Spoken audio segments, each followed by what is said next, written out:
Good morning, everybody. So I'm very excited to do our video for the next couple of weeks in class. Um, we've started our first novel in class. It's an awesome story called The First Rule of Punk, and we just started it yesterday, but students are seeming to really enjoy it. So that makes me really happy. Just a quick reminder, everything that we are doing in class can be found in Google Classroom under additional resources. So always the current week will be at top, and then additional resources. And I have our day-by-day agenda for the month of October. So let's pop into there. So today oh no, that's next Friday. My apologies.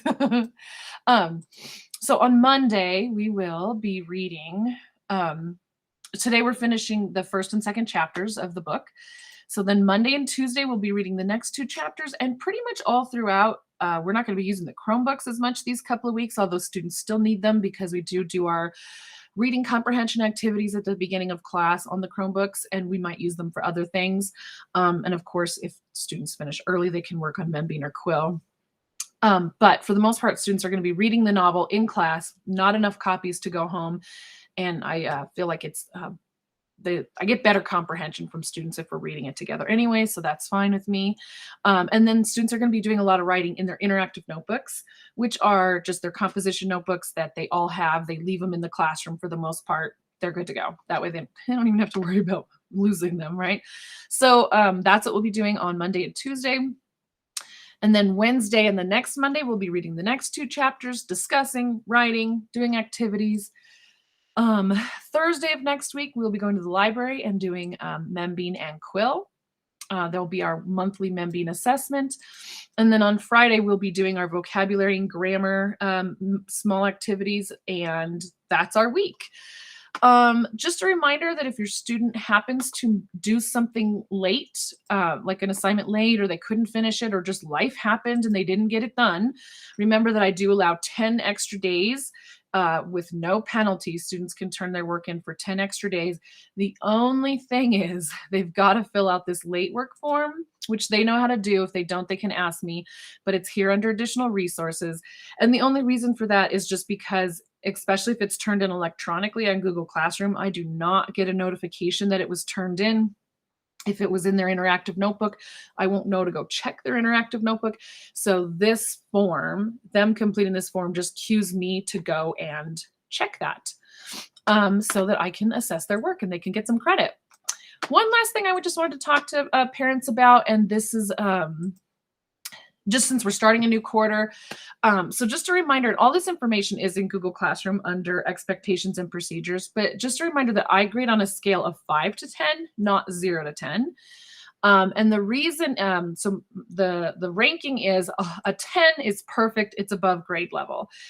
Some students might get that throughout the year. More and more students will achieve 10s near the end of the year because they'll almost be finishing this grade level and their work will have progressed so that they are above grade level. But for the most part, students are going to be getting 9s right now. 9s are perfect. That means they're on 6th grade level. They're rocking it. It's good. 8, 80%, still good. 70, a 7 is a 70%, means they did it. They've got some work to do, but they did get cover some of the skills and concepts. A 60 means they're struggling with the concept, and that's a cue to me to kind of intervene. A 5, however, means they didn't complete it. And again, the reason I explained this to the kids yesterday, but the reason I grade on where a 5 is the F instead of the 0 is the F, because in a traditional 0 to 10 grading system or 0 to 100 grading system, the F counts for 50 points, whereas every other grade they can earn is only 10 points or 10%. It's just so difficult to come back from even one F. I showed the students an example yesterday where our fake student Sally did 3 assignments or had 3 assignments. She earned a B on 2 of them, but then one of them she didn't do. In the traditional grading system, she's done 80% on 2 assignments, but she has a 52%. And that's just hard to come back from. numerically and mentally. So here, it's still an F. A 5 is still an F. It still should be concerning to the student, to me, to the adults. However, it doesn't tank their grade where they can't recover.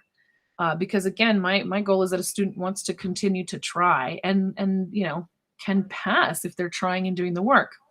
However, I recognize that that's really confusing for parents because you see a 5, you think your kid is not doing great, but at least they're doing the work, and it's confusing.